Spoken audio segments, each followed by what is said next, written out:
Kinds of karma. From the perspective of its quality or source, karma is divided into two factors. 1. Unwholesome actions, akusala kamma, unskillful actions, bad actions. This refers to those actions stemming from unwholesome roots, i.e. greed, lobha, hatred, dosa, and delusion, moha. 2. Wholesome actions, kusala kamma, skillful actions, good actions. This refers to those actions stemming from wholesome roots, i.e. non-greed, alobha, non-hatred, adosa, and non-delusion, amoha. If one divides karma according to the doorway, dvara, by which actions are performed, the pathways of expression, the classification is threefold. 1. Physical actions, kaya kamma, actions by way of the body. 2. Verbal actions, vaci kamma, actions by way of speech.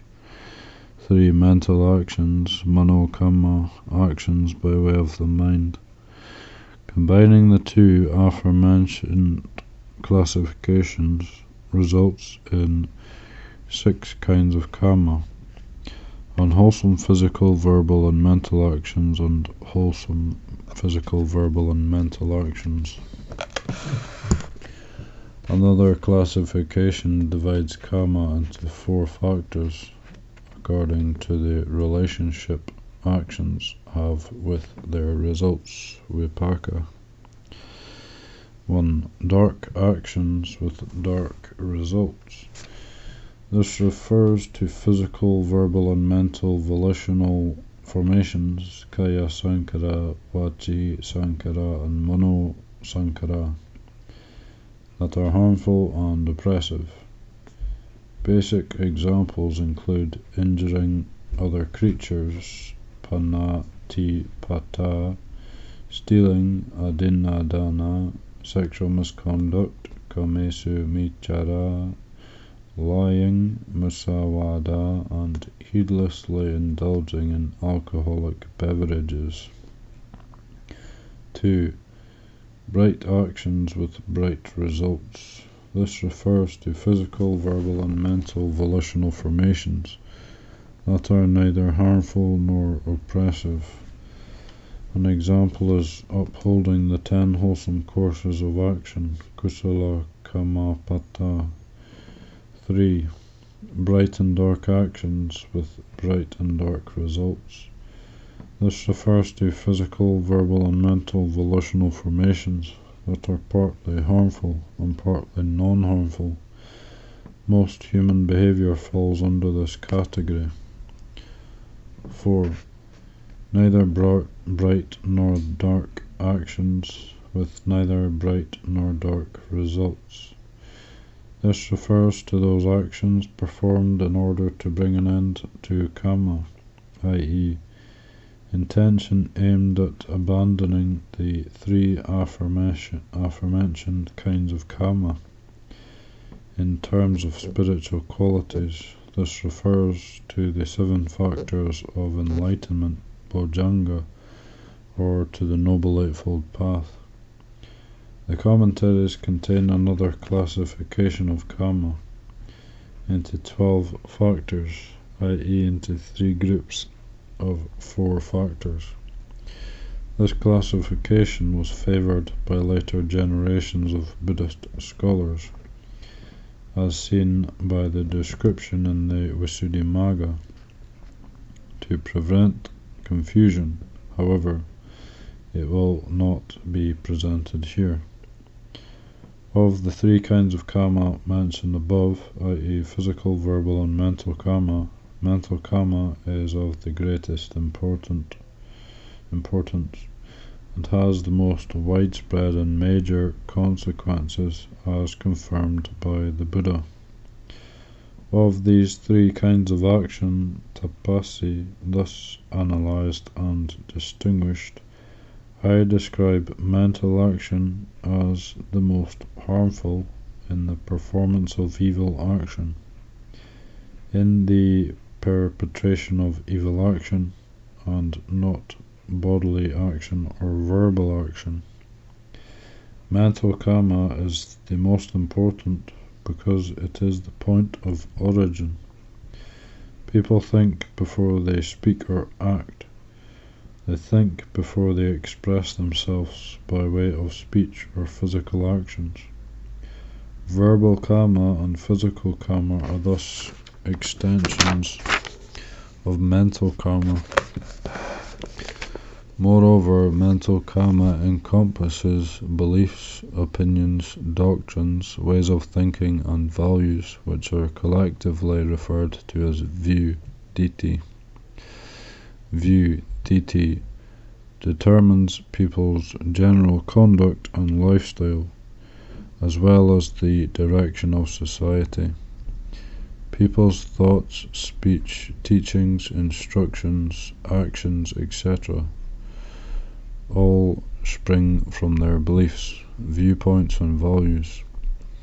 If people harbor wrong view, miccha ditthi, their thoughts, speech, and actions will also be incorrect, miccha. If they harbor right view, samma ditthi, their thoughts, speech, and actions will be correct, samma.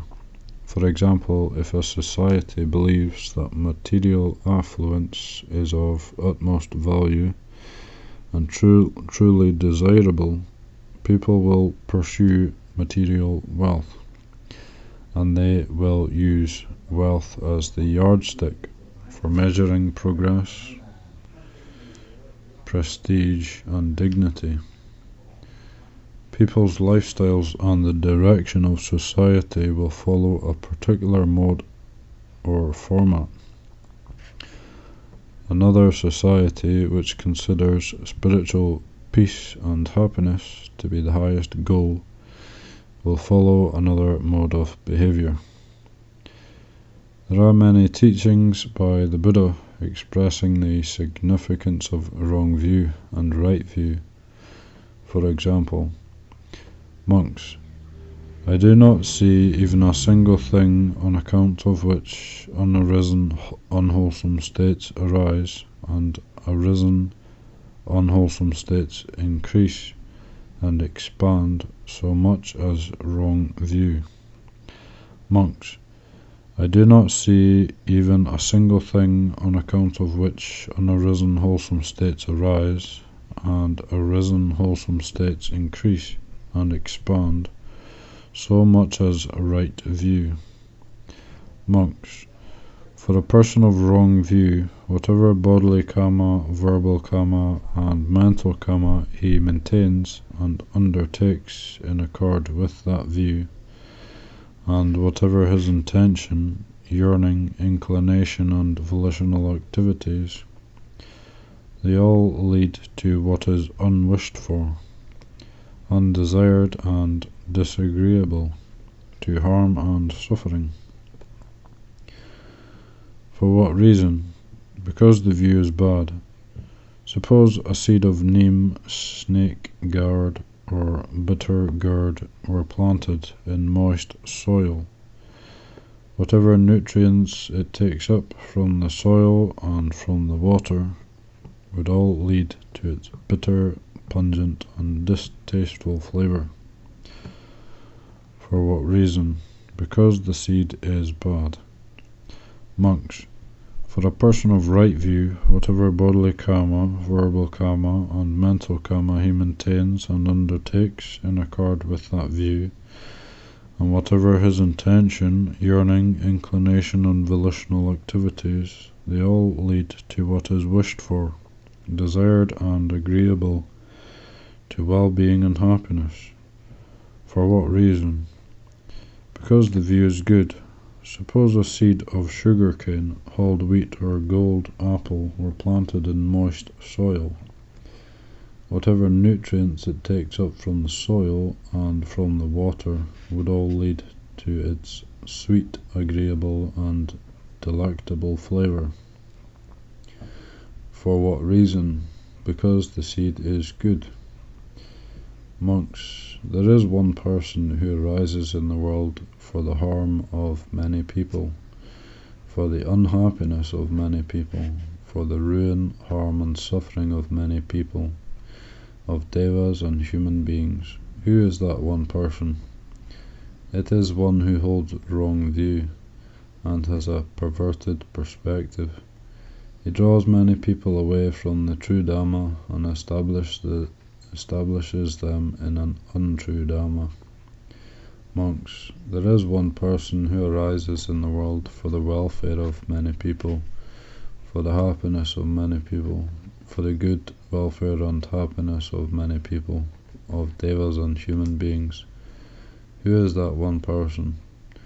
It is one who holds right view and has a correct perspective. He draws many people away from an untrue Dhamma and establishes them in the true Dhamma. Monks, I do not see even a single thing so harmful as wrong view. Wrong view is the worst of things that are harmful. Mind is chief and master of all states. They are all accomplished by way of mind. If one speaks or acts with an impure mind, suffering will follow, even as the wheel of the cart follows the draught ox. If one speaks or acts with a pure mind, happiness will follow, even as one's radiance that never leaves.